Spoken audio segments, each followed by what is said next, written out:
Hola, muy buenas tardes para todas y todos. Bienvenidos a esta Semana por la Paz que estamos realizando en la diócesis de Caldas durante toda esta semana del 6 al 12 de septiembre. Hemos venido desarrollando una serie de conversatorios y de actividades que hemos propuesto para esta semana que tiene por lema Suroeste, porque te amo, te cuido.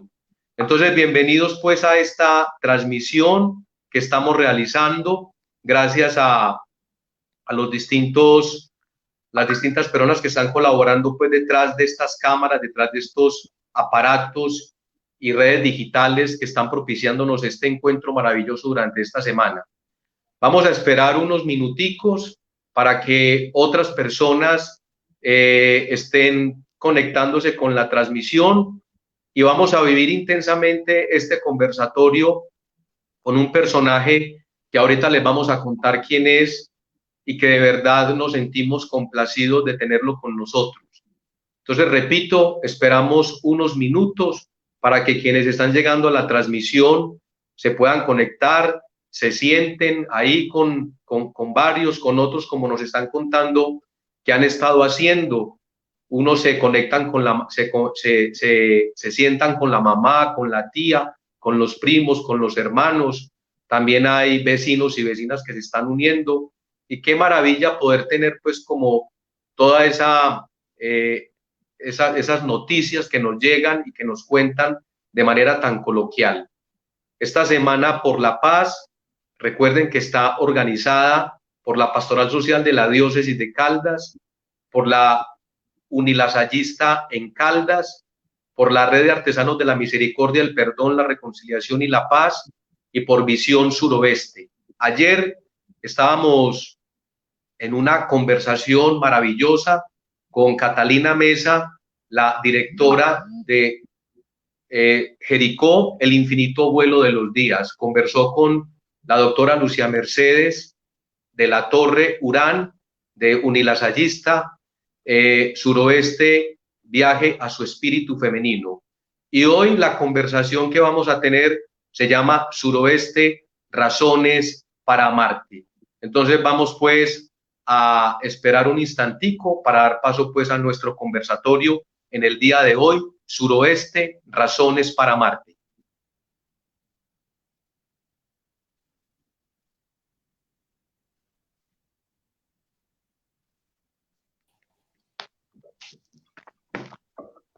Bueno, muy bien.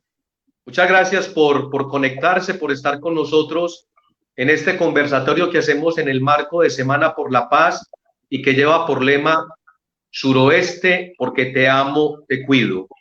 Y vamos a saludar y a conversar con el conversador del día de hoy. Tenemos aquí con nosotros a Juan Luis Mejía Arango, rector de la Universidad EAFIT. Rector, muy buenas tardes y muchas gracias por estar acá con nosotros. Hola Juan Carlos, muchas gracias por esta invitación. Al señor obispo, muchas gracias porque él fue el que me contactó y me comprometió a conversar contigo esta tarde. Un honor también estar después de Catalina Mesa, a quien tanto admiro y creo que esa película que ella hizo sobre esas mujeres de Jericó es un verdadero poema visual.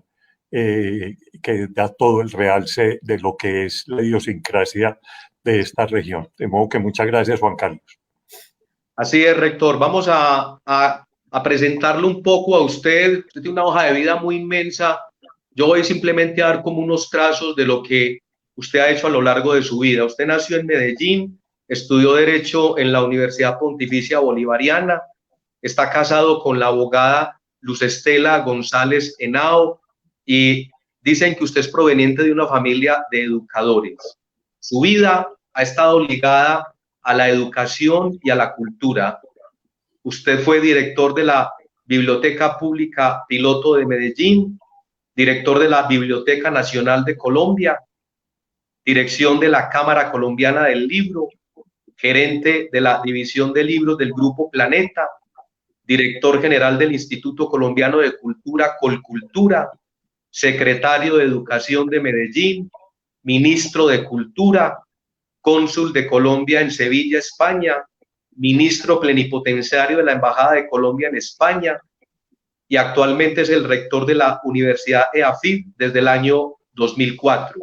Desde mayo de 2008 es miembro de la Academia Colombiana de la Lengua y tiene muchas publicaciones, muchos libros, entre otros, Historia de Antioquia, Suramericana 1996, Historia de la Fotografía de Antioquia, Suramericana 1998, En el Recodo de Todo Camino, del Fondo de Cultural Cafetero 1998, Adiós a las Trampas, Colombia 2005, del Fondo de Cultura Económica 2005, Así se construya Colombia, un viaje por las huellas de un país pensado para siempre, La intacta materia de otros días, unos textos selectos de Manuel Mejía Vallejo y Álvaro Mutis de Prisa Ediciones 2013, De caminos y autopistas, historia de la infraestructura vial de Antioquia, Gobernación de Antioquia 2014. Esos son algunos de sus libros.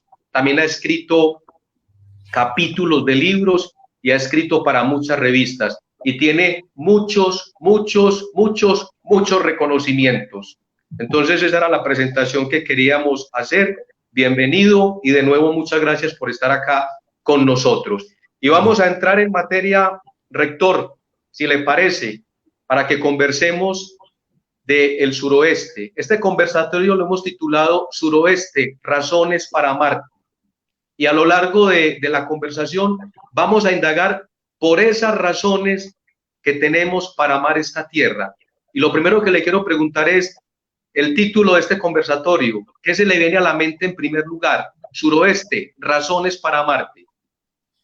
Mira, cuando yo empiezo a bajar de Primavera a Magá y de Amagá paso a Albania y se asoma Cerruetusa, a mí se me abre el alma.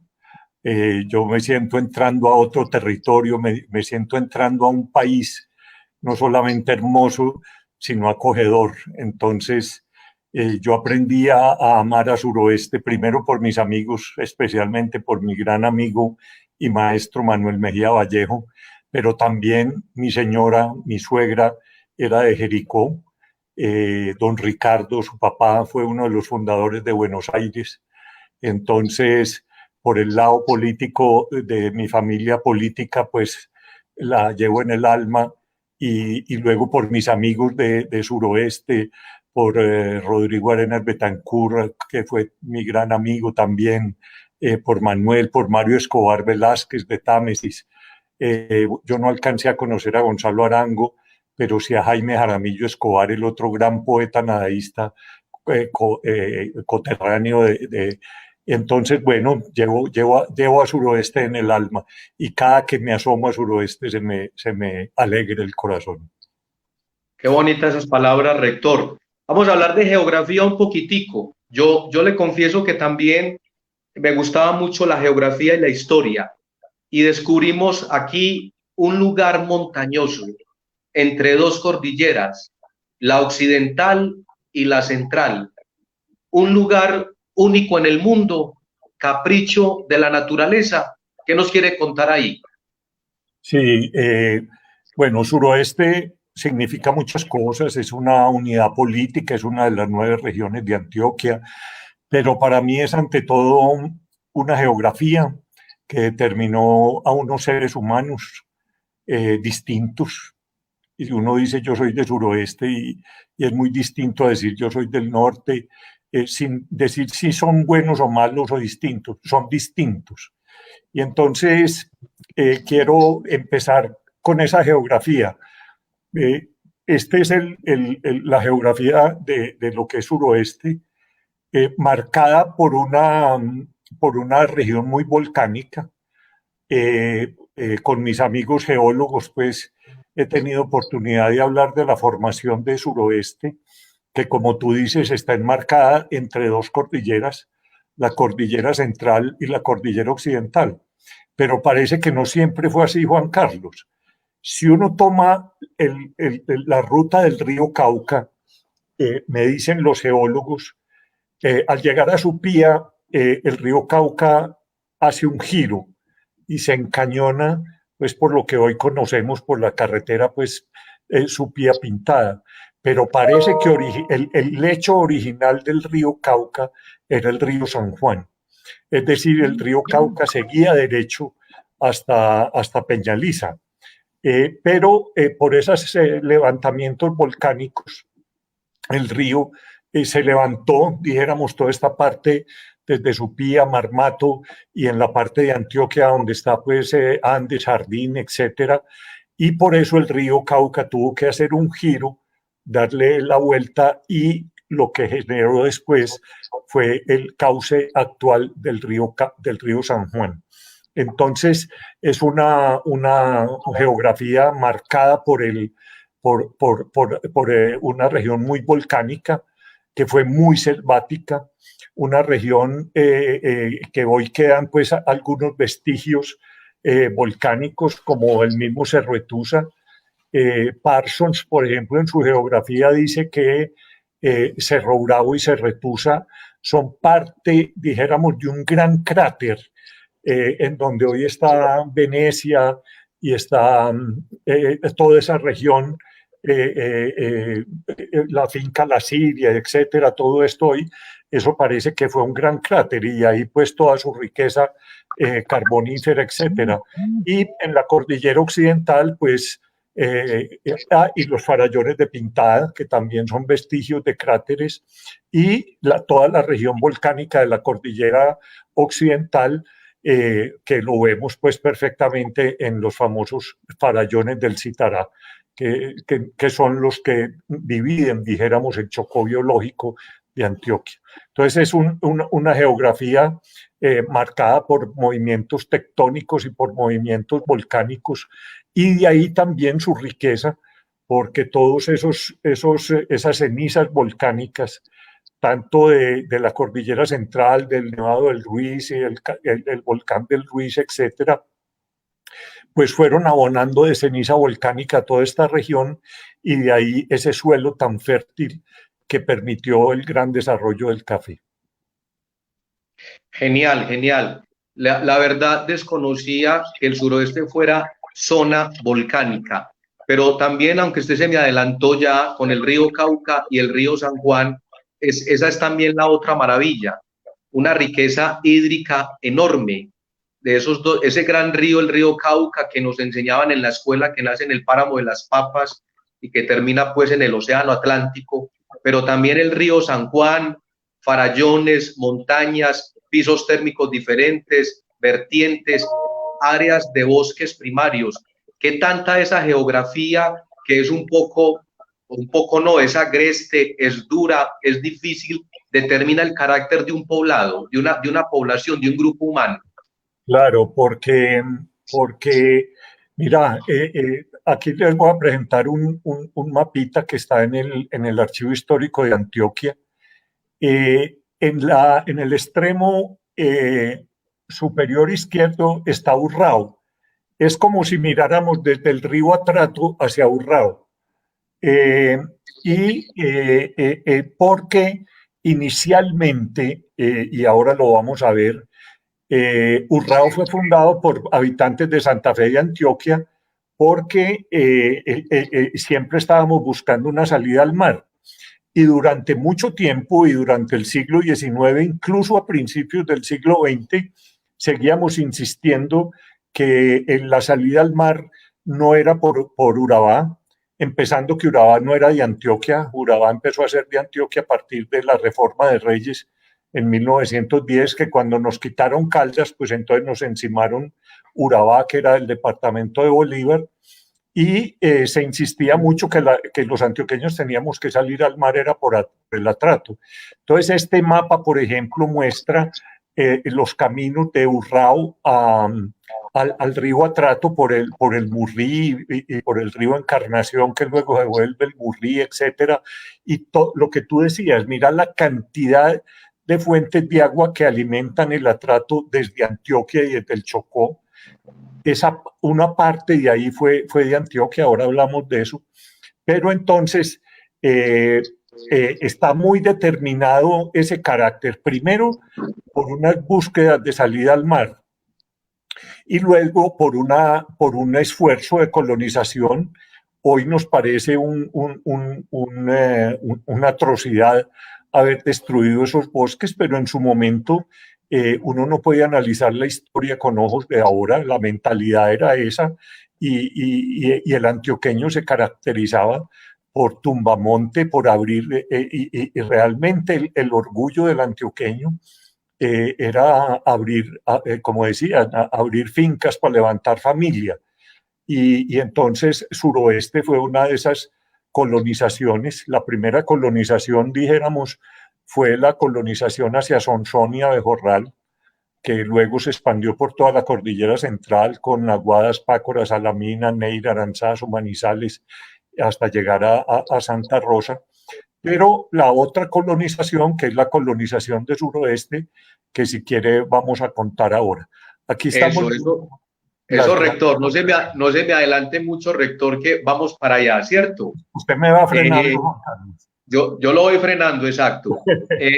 Se me ocurre hacerle un comentario acerca de esa destrucción de bosque, el escudo, el himno antioqueño.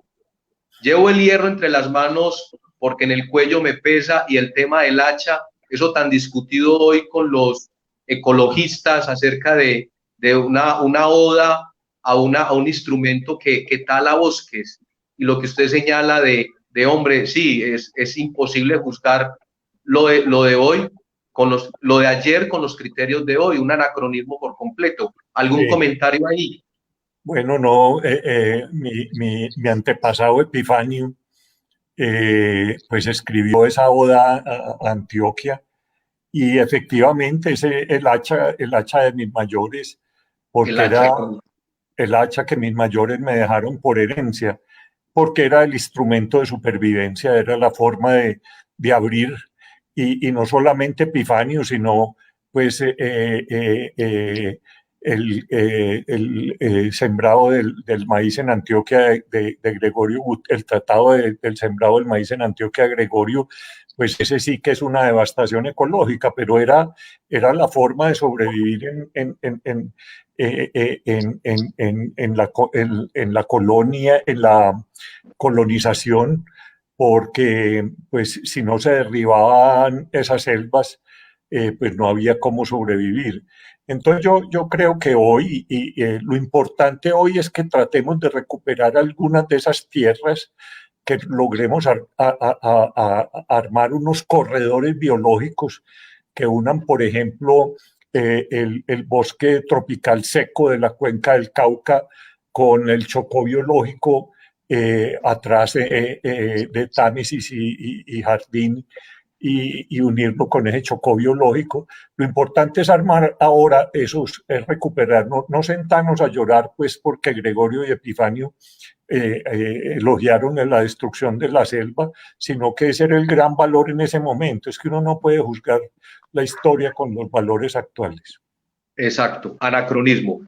El Papa Francisco hizo la encíclica Laudato Si y habló del cuidado de la casa común.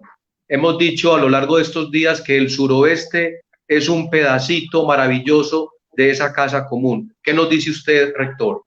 Mira, para mí uno de los textos más importantes que se han escrito en este siglo XXI es Laudato Si. Para mí no es un texto de un líder religioso, sino de un líder mundial. Yo creo que esa es la guía, dijéramos, filosófica de lo que empezó en 1992 con la Convención de Río de Janeiro del Desarrollo Sostenible. Pero el Papa Francisco lo convierte, es que leer Laudato Si es casi leer como un poema. Y yo lo resumo con una cosa, con un proverbio africano que resume un poco Laudato Si, y es: el mundo no es una herencia que nos dejaron nuestros padres, sino que es un préstamo que nos hacen nuestros hijos. Es decir, nosotros estamos viviendo de prestado, y nosotros tenemos el deber, como habitantes actuales de este planeta, de por eso se discute tanto el desarrollo sostenible o sustentable, porque sostener o sustentar es como si entregáramos el mundo en las mismas condiciones que lo recibimos, y el objeto es entregarlo en mejores condiciones de lo que lo recibimos. Y yo creo que Suroeste está en un gran peligro, porque hay unos macroproyectos que tienden a destruir un paisaje único en el mundo. Yo creo que esa cuenca, ese gran escenario del río Cauca, esa gran escenografía, si vos te parás en Palo Cabildo, o si vos te parás en Cerro Amarillo, o si vos te parás en el Calvario, en Fredonia, En Fredonia. eso es un paisaje conmovedor en el mundo, y yo creo que es un deber de todos nosotros preservar ese territorio para las futuras generaciones. Qué dolor que las futuras generaciones no conozcan esa magnificencia de ese paisaje que abarca desde Jericó hasta Caramanta, desde Santa Bárbara hasta Aguadas. Es decir, yo creo que debemos proteger esa gran riqueza que nos dio el Creador. Y no solamente conservarlo, sino mejorarlo. Por eso apoyo tanto proyectos como Biosuroeste y como todos los proyectos, dijéramos, de regeneración de tanto el bosque tropical seco como el bosque de niebla arriba, etcétera, porque ese es un territorio único en el mundo. Único en el mundo, así es. Juan Carlos, irrepetible. Irrepetible, así es, rector. Vamos a pasar ahora a un campo, un terreno en el que usted se mueve como pez en el agua y que es la historia.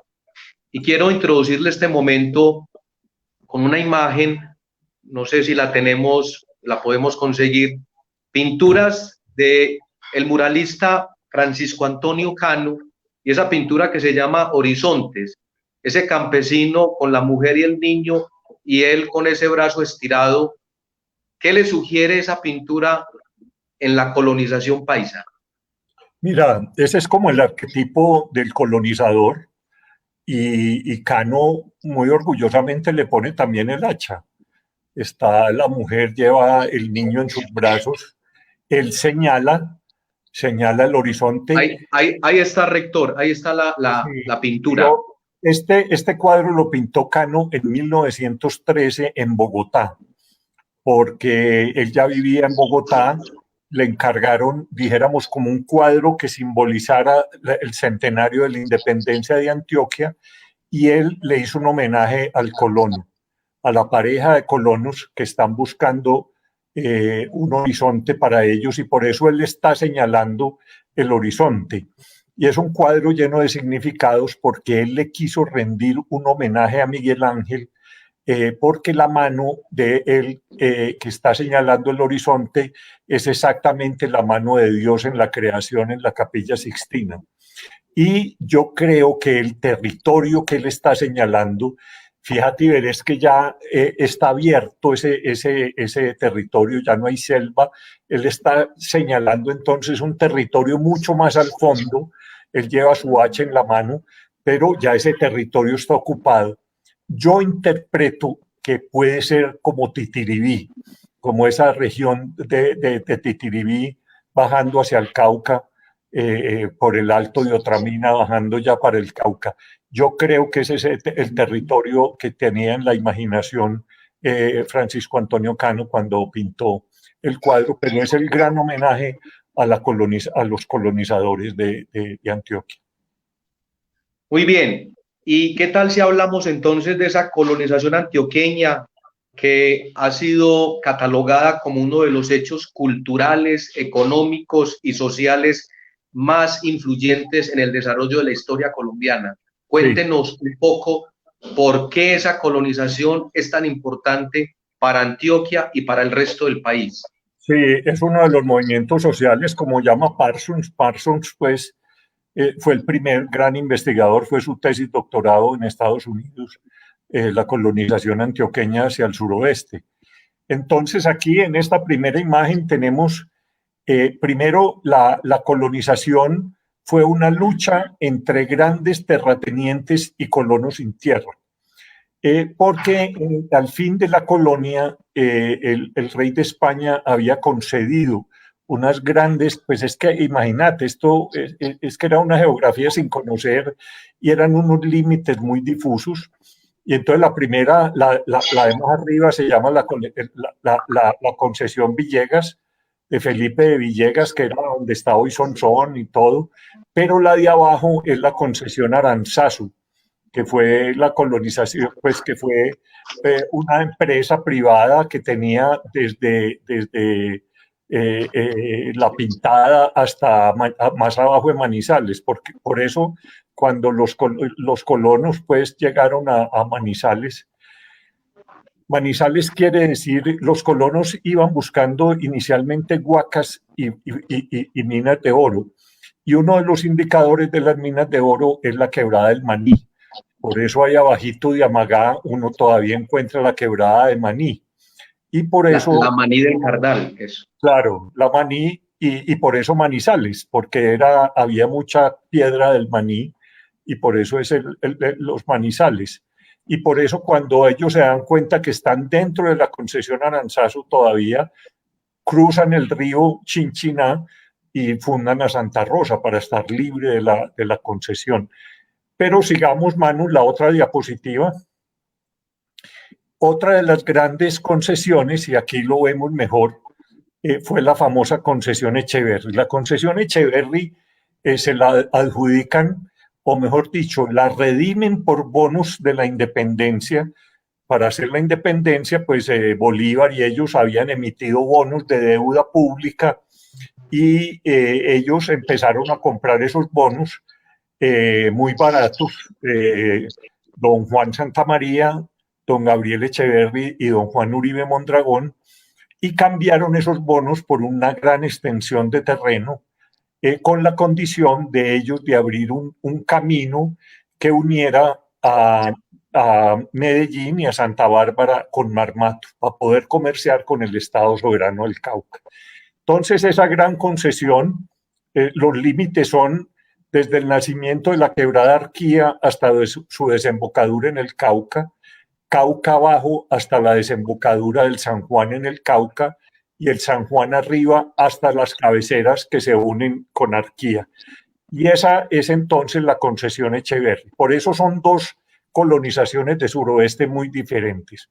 La colonización Echeverry fue una colonización dirigida, era propiedad privada de estos señores. Y ellos fueron abriendo el camino, en lo que se llamó el camino de Caramanta, por el paso de lo que hoy es La Pintada. Inicialmente el camino iba por el otro lado del Cauca hasta pasar en lo que se llamaba el paso de Bufú y de ahí ir a Supía y a Marmato. Los antioqueños querían comerciar mucho con Marmato, sabían que allí había oro y en esas regiones mineras faltan mucho las provisiones. Entonces los paisas querían unir a Marmato para llevarles cerdos, maíz, etcétera, y comerciar con el oro que se generaba en Marmato. Entonces, esa Rector, sí. perdón que me interrumpa, pero a ver, es que ahí se nos abre como una posibilidad de entender esto. Yo pensé que era que un grupo humano avanzaba e iba poblando territorios, pero con usted nos estamos dando cuenta que es que esos territorios ya tienen dueño y que son las concesiones. A ver si nos detenemos un poco a explicar eso, cómo es la cosa. Por eso son dos colonizaciones completamente diferentes las del suroeste. Entonces, la primera, a donde están Támesis, Valparaíso, Caramanta, Jericó, Pueblo Rico, Tarso, etcétera, eran una propiedad privada. Y los comerciantes, pues Echeverry y Santa María, que fundan a Jericó, que se llamaba Piedras, etcétera, ellos iban llevando colonos y los iban probando. Había yo creo que eso era abajo de Santa Bárbara, había como un lugar de cuarentena para probar que fueran a misa, que estuvieran casados, que no jugaran, que no tomaran mucho trago. Y entonces ellos los probaban y les iban cediendo terrenos a cambio de que les fueran abriendo el camino, sobre todo el camino de Caramanta, Caramanta es la primera fundación. Caramanta es muy importante porque es fundada pues por don Gabriel Echeverry, pero era también porque tenía un significado militar muy grande, porque era como unas termópilas, era una población fundada en un alto que divisaba un terreno muy grande que ya no era de Antioquia, sino que era el Estado soberano del Cauca. Y acordémonos que Exacto. los estados soberanos tenían una gran rivalidad. En Antioquia siempre existió temor de los ejércitos del Cauca que entraban por ahí. Y entonces, por eso, la primera fundación fue Caramanta, que era también estratégicamente y militarmente era muy importante porque era la que contenía. Pero la otra colonización, Juan Carlos, ya no fue dirigida, sino que fue espontánea, que es la colonización del San Juan hacia los Farallones, que empieza en Titiribí. Son colonos que empiezan a poblar y cruzan el Cauca, incluso empieza a haber una tensión con Santa Fe de Antioquia, porque Santa Fe de Antioquia considera que esos terrenos a esta orilla del Cauca le pertenecen todavía y hay una tensión, pero esos son colonos espontáneos que empiezan a bajar de Titiribí y empiezan a poblar esa cordillera occidental. Fundan primero a Concordia. Manu, pásame primero el mapa de Concordia, porfa, y ahora nos devolvemos a esta. Este es el mapa de Concordia de 1894. Yo le contaba ahora a Juan Carlos que es que era una colonización a la francesa. Por eso Concordia se llamaba, era la Concorde. Y por eso, si pueden ver, las calles y las carreras están en francés. Y la calle Lamartine y la calle La Gironda y fue un poblamiento francés de un pueblo que se construyó en la cordillera de Volvamos-Normand con la intención de generar un camino que llegara al Atrato. Ya. Como les decía anteriormente, era la ilusión de salir al mar, pero por el Atrato, y durante la colonia el Atrato fue por donde entró todo el contrabando a Antioquia. En el siglo XVIII hablar de Atrato era hablar del contrabando y por eso durante 70 años prohibieron la navegación y por eso los españoles construyeron un fuerte que todavía se llama Vigía del Fuerte, en una de las curvas del Atrato para impedir la entrada del contrabando. Pero esa colonización entonces empezó a fundar pueblos espontáneamente y pueblos incluso muy libertarios como Concordia, como Salgar. Y luego, Manu, sigamos al mapa de Pedro Antonio Restrepo Escobar. Un abogado lleva un pleito de minas que se llamaba Pedro Antonio Restrepo Escobar, y él cobra los honorarios por esas minas por tierra. Y son esos dos grandes lotes en donde él funda a Andes.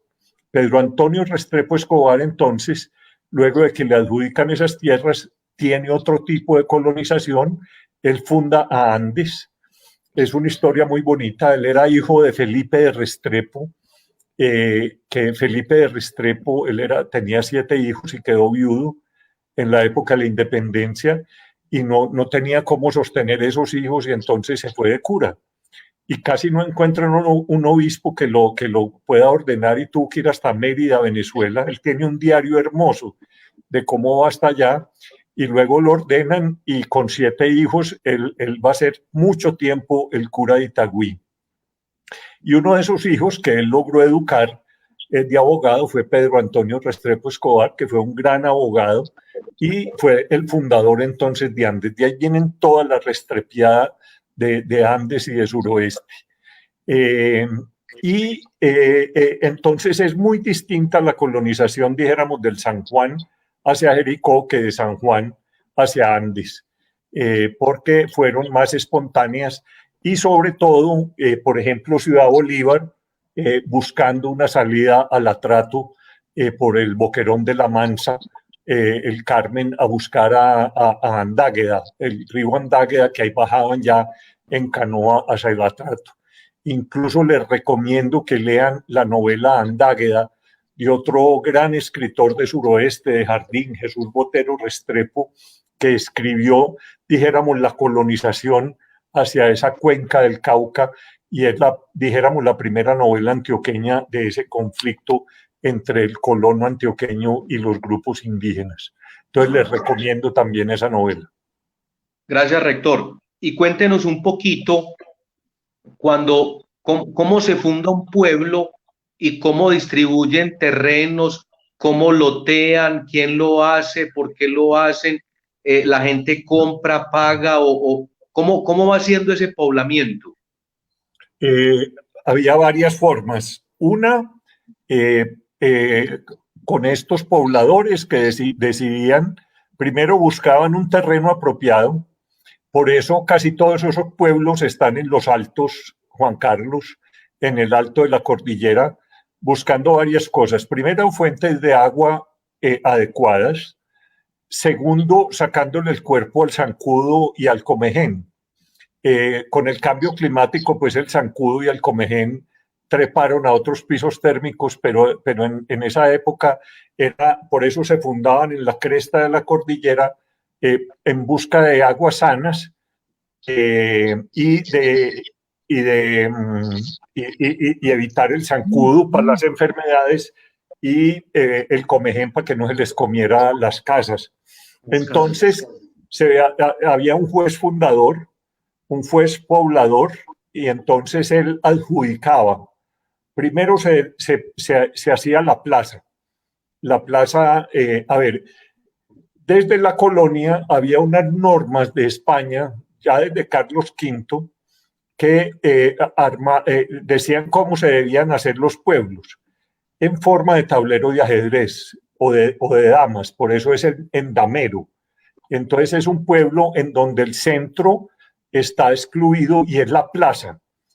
Recordemos que todavía no era parque, la plaza era el lugar de reunión donde se hacía el mercado, todavía llamamos la plaza pública el mercado, a donde hacían las corridas de toros, por eso se llaman las plazas de toros, porque era de la plaza, que luego ya en el siglo XIX se convirtieron en parques. Y el juez poblador entonces adjudicaba primero para la iglesia. La iglesia debía construirse mirando a la diócesis de que dependía. Por eso, por ejemplo, la Catedral de Antioquia mira a Popayán, porque dependía de Popayán.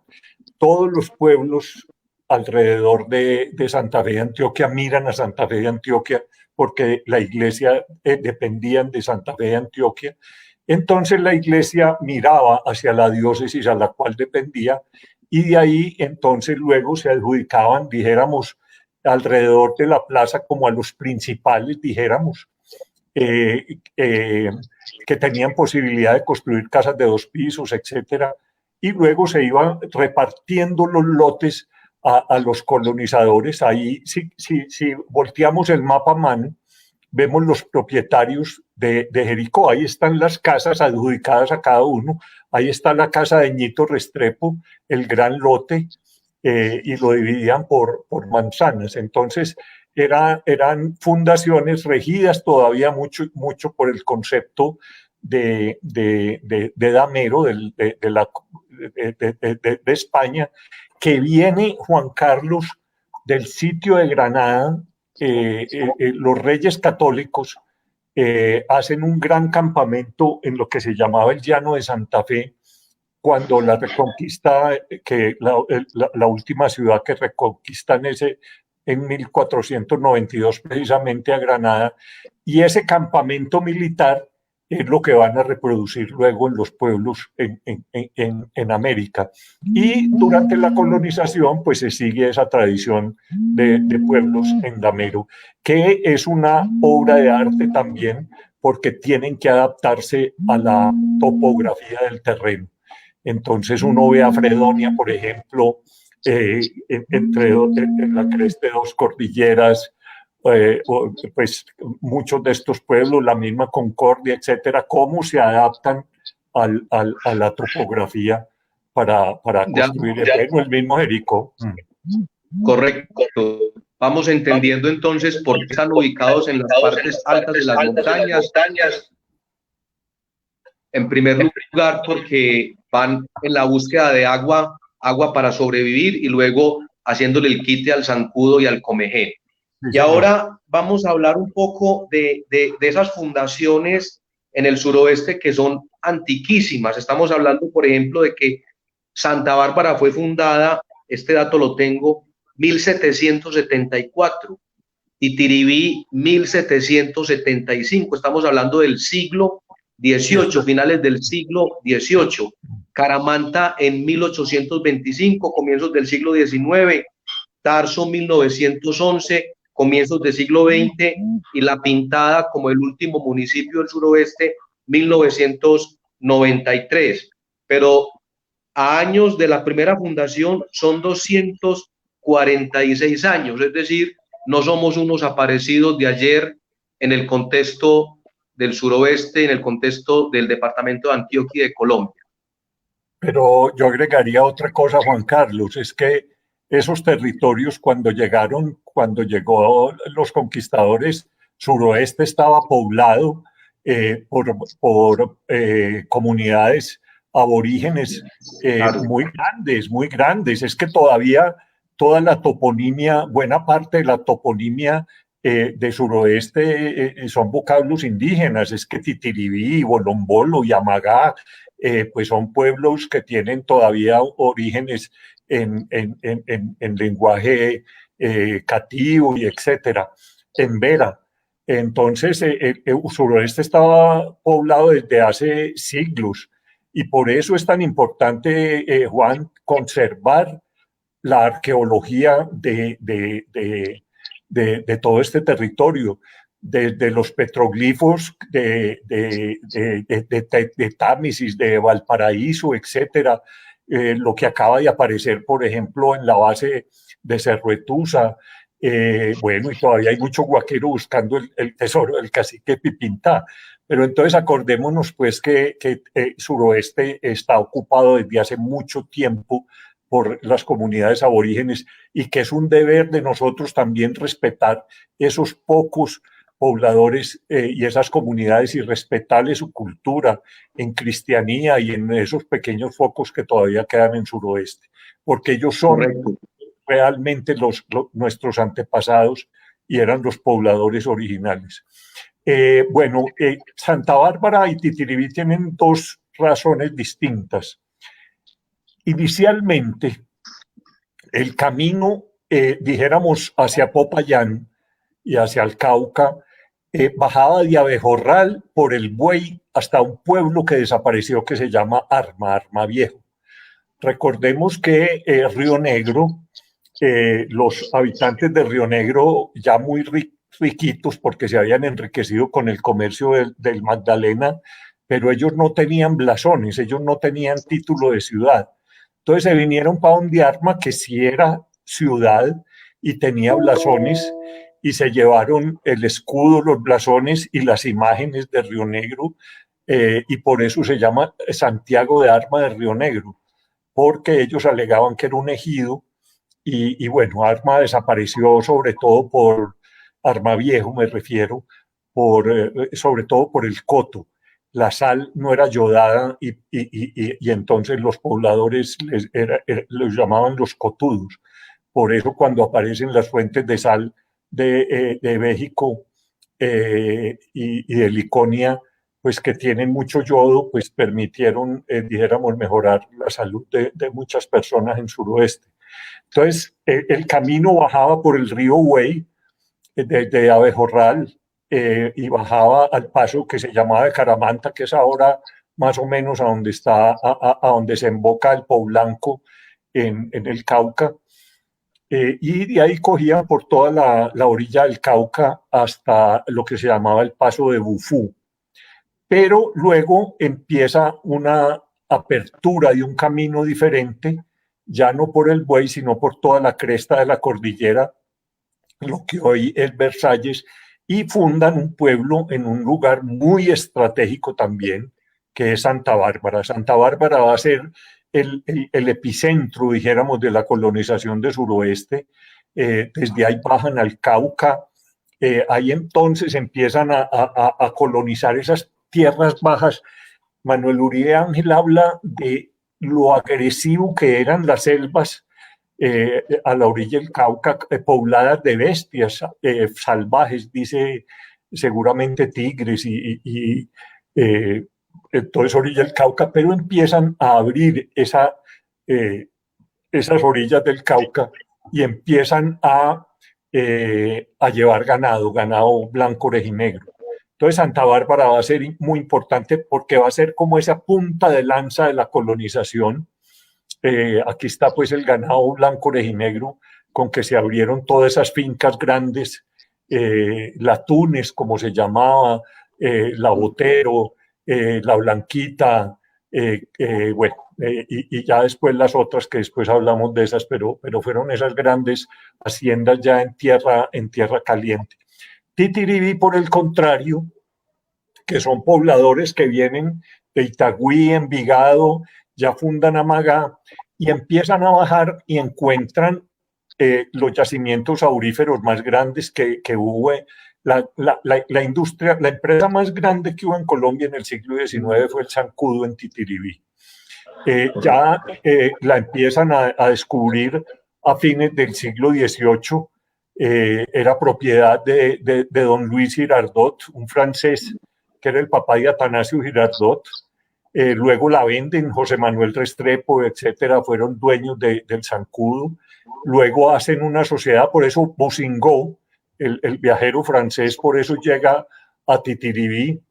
La narración de Bousingot de la llegada a Titiribí es una maravilla porque Bousingot viajaba con un inglés que se llamaba Walker, que vivía borracho a toda hora, y cuando ellos llegan muy cansados a la casa de don Sinforoso García, que era el que estaba interesado en las minas para que Bousingot se las avaluara, entonces llegaron rendidos y al otro día que se despierta Bousingot, oye como una algarabía y era Walker todavía borracho diciendo vengan, conozcan un francés de verdad, y cobraba la entrada para que conocieran a un francés de verdad en Titiribí. Entonces la fundación de Titiribí fue más por las minas de oro de Mina Vieja y el Zancudo, que llegó a ser la empresa más grande que hubo en Colombia, ya después propiedad de Tarrell Moore y después de Carlos Coriolano Amador, que llegó a ser el hombre más rico de Colombia. Todavía está en la Uribe Amador y eso, dueñas de muchas de esas fincas abajo del Po Blanco. Claro, claro. No, maravilloso toda esa historia de esta colonización paisa. Y pues pasemos a otro aspecto. Se lo voy a introducir así. Pregunta Ñito Restrepo. Contésteme, Salvo Ruiz, que le voy a preguntar. ¿Cómo pariendo la Virgen doncella pudo quedar? Salvo, sin vacilaciones, contesta. Óigame, doctor Restrepo, que le voy a contestar. Tire una piedra en el agua, abre y se vuelve a cerrar. Así pariendo la Virgen, doncella pudo quedar. Estamos ante dos personajes de Concordia, Antonio José Restrepo, Salvo Ruiz, pero también en Andes, Gonzalo Arango, en Amagá, Belisario Betancur, en Fredonia F. Gómez, Rodrigo Aneras Betancur, en Bolombolo estuvo León de Grey, en Jericó nació Manuel Mejía Vallejo, la Santa Laura Montoya, Héctor Abad Gómez, en Titiribí el médico Juan Bautista Montoya y Flores, solo por mencionarle algunos. Estos personajes han hecho aportes individuales al mundo de la cultura. ¿Qué podemos decir de algunos de ellos y de los que a usted se le pueda ocurrir? Sí, Juan Carlos, yo creo que una de las características más importantes de Suroeste es su cultura y yo creo que tenemos que vivir orgullosos de ellos. Mira, yo creo que Antioquia en el siglo XIX se desarrolla en el norte de Antioquia, Santa Rosa, etcétera, con la llegada de los extranjeros, etcétera. Pero a mitad del siglo XIX las minas del norte empiezan a agotarse y entonces se desplazan hacia Titiribí y esos ricos mineros, por eso se desarrolla Medellín. Medellín se desarrolla es porque se convierte en el centro comercial que va a empezar a distribuir hacia suroeste y a todo esto. Y entonces ya hacia mitad del siglo, estos empiezan y entonces empiezan necesariamente a construir caminos y yo he definido que hay dos tipos de antioqueños: los que cuentan plata, Pepe Sierra, Coriolano Amador, y los que cuentan cuentos, Carrasquilla, Manuel, bueno, todos nuestros grandes novelistas. Y en suroeste, los arrieros empiezan a llevar esa riqueza de la literatura oral. Estos eran repentistas, Salvo no sabía escribir, pero era de una imaginación y de una... esa trova, eso es un clásico, esa respuesta no es solamente una pieza literaria, sino una pieza de ingenio maravilloso. Imagínate dos personas, uno muy culto como Ñito. Ñito era un hombre cultísimo, un hombre que paseaba por Europa, diplomático, gran abogado, pero que admiraba esa riqueza de la agilidad mental. Entonces, en suroeste, desde entonces hay una gran tradición de literatura oral. Lo que Catalina hace en su película ayer es rescatar esa maravilla de literatura oral de las mujeres del suroeste, esa mujer que regaña a los santos y eso es una maravilla, esa es una literatura oral maravillosa que poco a poco fue adquiriendo una personalidad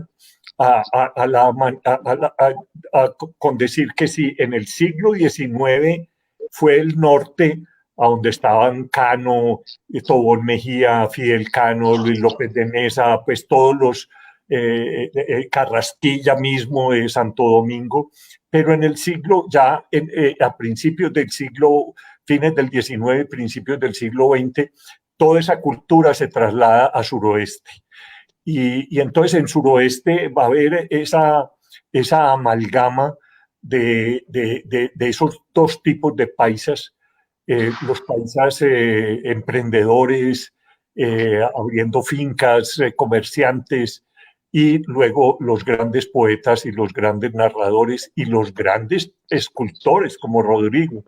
Entonces, suroeste, de alguna manera, durante buena parte del siglo XX, fue el que nutrió de personajes literarios y artísticos a lo que hoy conocemos como Antioquia. Podemos hablar de muchos de ellos si querés. Sí, claro. Hablemos de alguno de ellos que a usted más le llame la atención. Pues ve, como te digo, parte de mi amor por el suroeste se lo debo a Manuel Mejía Vallejo. Manuel me cogió un cariño, incluso pues uno de sus últimos libros está dedicado a mí, que dice a Juan Luis Mejía, el otro hermano menor, porque yo dirigía la Piloto y él dirigía el taller de escritores de la El Piloto. taller de escritura, exacto. Nos hicimos, y él me tenía como un hijo, incluso ya en la rasca me la ponía porque yo, por estar burocrateando, no escribía. Y entonces él se enfurecía conmigo porque por yo estar ocupando puestos burocráticos no me dedicaba a escribir y que uno tenía que escribir. Entonces Manuel fue como mi maestro y sobre todo fui testigo y recorrimos muchas veces al suroeste. Recorrimos con Manuel y él fue el que me enseñó todos esos personajes. Alcancé a conocer personajes de la tierra, éramos nosotros, que fueron arrieros de su papá en Jardín, personajes maravillosos como el embolador de Jardín, Toba, que era un personaje, un narrador excepcional, que era el embolador, embolaba con bizcochos. Con Manuel recorrimos Tarso, recorrimos Jericó. Él decía que Jericó había dado el santo y el diablo, porque vos has visto que la casa de la Santa Madre Laura es diagonal a la casa donde nació Manuel. Entonces, que en Jericó nacieron los ángeles y el diablo juntos. Y él admiraba mucho a la madre Laura, y la reconocía, pues. Él nació por accidente, porque realmente ellos eran de Jardín, de una región que se llama Gibraltar, a donde estaban las salinas del papá. Pero la mamá se le murió una pariente y tuvo que ir al funeral y por eso Manuel nació en Jericó, pero él decía que eran sus dos patrias. Y yo fui testigo, dijéramos, del último ciclo literario de Manuel, que es el ciclo Herreros. Y el ciclo Herreros es en suroeste. La tierra para nosotros pues es Jardín, pero las otras ya él busca otros paisajes, pero a partir sobre todo de un libro que yo les recomiendo, que se llama Las noches de la vigilia, que son ya cuentos muy breves. Manuel empieza a construir una geografía que es suroeste, y esa geografía está dividida en 4 pisos térmicos. El piso térmico de abajo, que son estas tierras calientes, que es de vaqueros, de gente bravía, etcétera, y él la ubica sobre todo en la cuenca del Cartama y en todo esto, en donde está ubicada la Casa de las Cadenas. Inicialmente la Casa de las Dos Palmas iban a ser las dos casas, la de Tierra Caliente, que era la Tierra de las Cadenas, que es en el Cartama, y la Casa de las Dos Palmas, que ya es en Tierra Fría, más arriba de los 2000 metros, porque las palmas son palmas de cera que dan solo por encima de los 2000 metros. Y en la mitad de esas dos, él ubica el pueblo, a Balandú, que Balandú está ya en tierra cafetera y es una mezcla de Jardín y Jericó. Pero él, ya su territorio de su imaginación es Las noches de la vigilia, que eso es una belleza, hombre, ese es un libro porque ya es el territorio de los farallones, es el territorio de esa región volcánica que se destruyó a sí misma y en donde aparecen ya los personajes de la literatura y de la poesía. Entonces, Manuel, en ese último ciclo que yo llamo el ciclo Herreros, él identifica los 4 pisos térmicos de suroeste. Las tierras bajas, que son las tierras del Cauca y el Cartama, las tierras medias, que son las tierras cafeteras y a donde estaba Lamdú, las tierras frías, que es a donde está la Casa de las Dos Palmas, y ya más arriba de la casa es la tierra del misterio, la tierra del páramo, que son los farallones del Cítara. Maravilloso, maravilloso, Juan Luis, ese recorrido histórico literario que estamos haciendo. Se nos está agotando el tiempo, pero no lo podemos dejar ir a usted sin que nos hable un poco de la idiosincrasia nuestra. Yo por aquí tenía pues como varias preguntas, pero dado que el tiempo se nos está agotando, hablar un poco de la idiosincrasia, de la personalidad, del carácter de nosotros, los del suroeste, muy aseados, muy ordenados, negociantes, muy autoritarios, orígenes hispano-judíos. También hay pueblos nativos como los chamíes, nutaves, catíos o magaes. Algunos perviven en el resguardo de cristianía. Es en esta región donde se crea el mito del prohombre paisa emprendedor echado para adelante, hoy muy criticado, se está revaluando. También le quiero plantear esta frase: consiga plata, mijo, consiga plata honradamente, o si no, consiga plata, mijo. Una marcada cultura religiosa, más o menor que en la subregión del Oriente. Y finalmente, región de movimientos sociales, el sindicato de la cementera en el Cairo, en Santa Bárbara, esa masacre en el 63, o un presbítero en Pueblo Rico, el padre Ignacio Betancourt, que promovió la organización y movilización campesina. ¿Por qué fue tan escaso el movimiento social en el suroeste? Bueno, ahí está como todo ese revoltijo, pero usted verá qué nos quiere contestar de ahí. Te faltó. Eso da pues como para que hablemos mucho, pero el tiempo se nos agotó, pero es importante hablar de la idiosincrasia nuestra. Te faltó hablar del atravesado, porque si hay algo que caracteriza no solo hombres, sino también mujeres. Pues personajes como Dalila Sierra en Andes. Uno de los poemas más bellos que ha escrito últimamente Jaime Jaramillo Escobar es precisamente dedicado a Dalila Sierra, que era una especie de doña Bárbara, creo que salió de dos maridos, se alzaba a bala con todos, terminó por dar muerta, creo que en una rasca se fue al San Juan manejando el jeep. Entonces no solamente los hombres, sino también las mujeres. Y eso es lo que enriquece una literatura, porque es que la literatura se enriquece es con las pasiones, no con los hombres planos.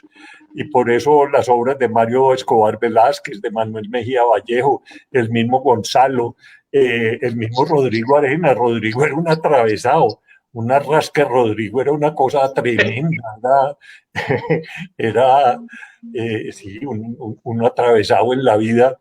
Y entonces, si hay una idiosincrasia, incluso te cuento una cosa, Juan Carlos, uno de los títulos de la Casa de las Dos Palmas iba a ser Suroeste, porque Manuel quería rendirle un homenaje a ese mundo atravesado de Suroeste, y esos Herrera eran unos atravesados, pues uno lo lee, pues, pero de Ave María eran más locos que una cabra. Esos personajes con unas pasiones y con unas Eusebio Rojas, por ejemplo, alcohólico, cantando todo el día.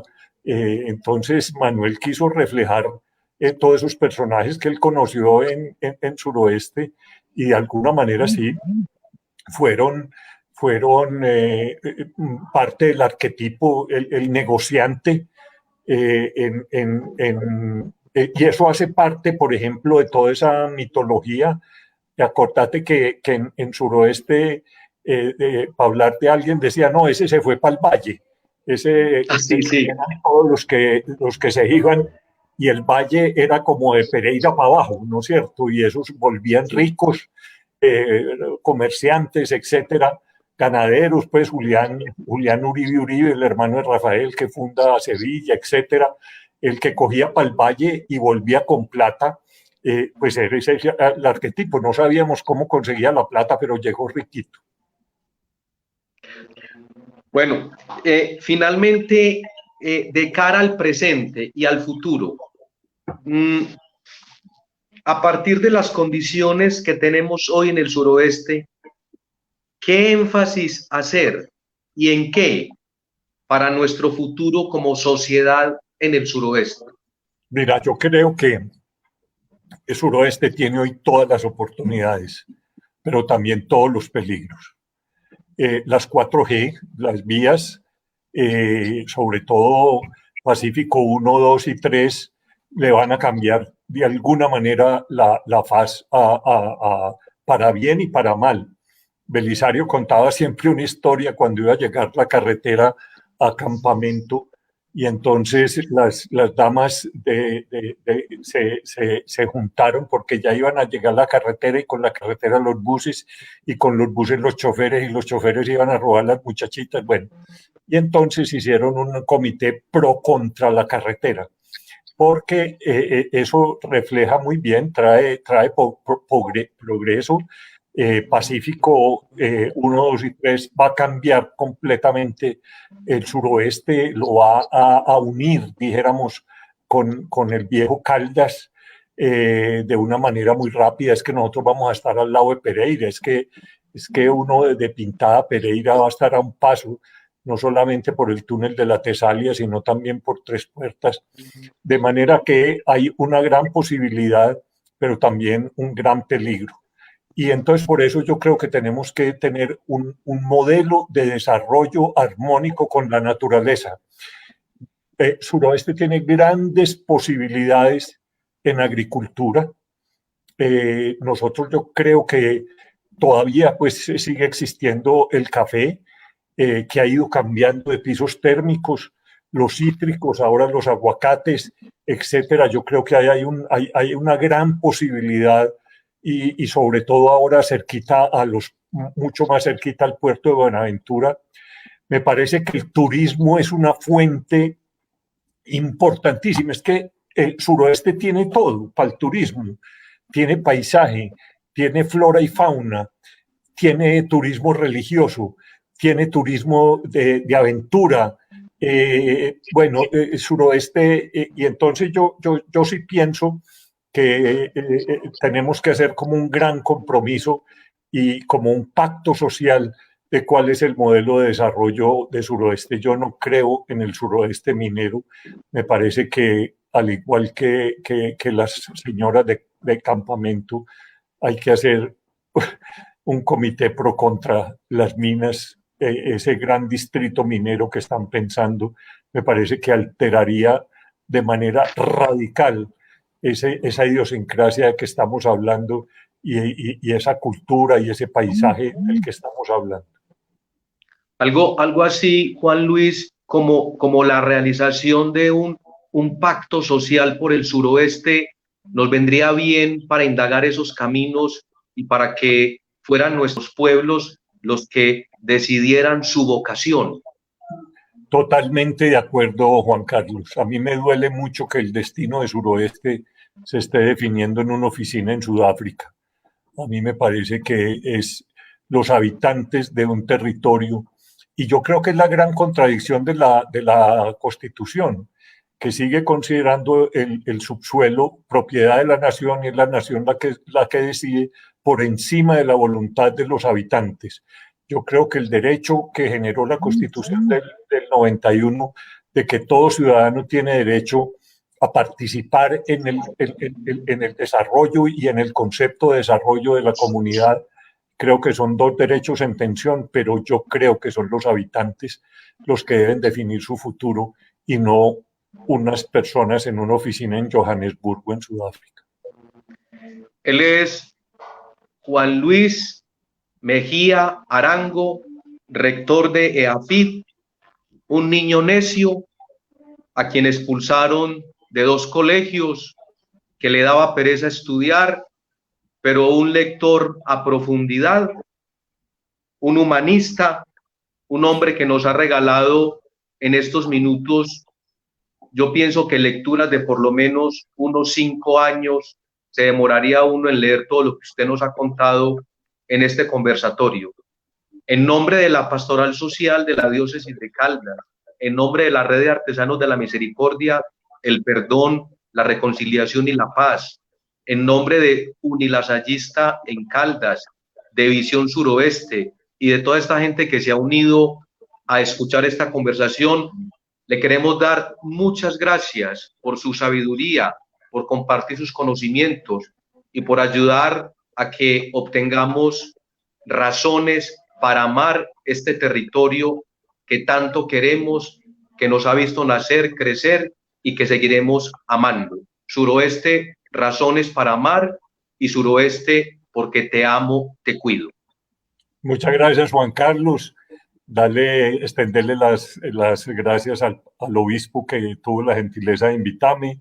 Muchas gracias a todos los que se aguantaron esta cháchara durante este rato y esperamos que nos volvamos a ver. Claro, maravilloso. Mi Dios le pague, rector. A lo mismo, Juan Carlos. Gracias a ustedes. Un abrazo.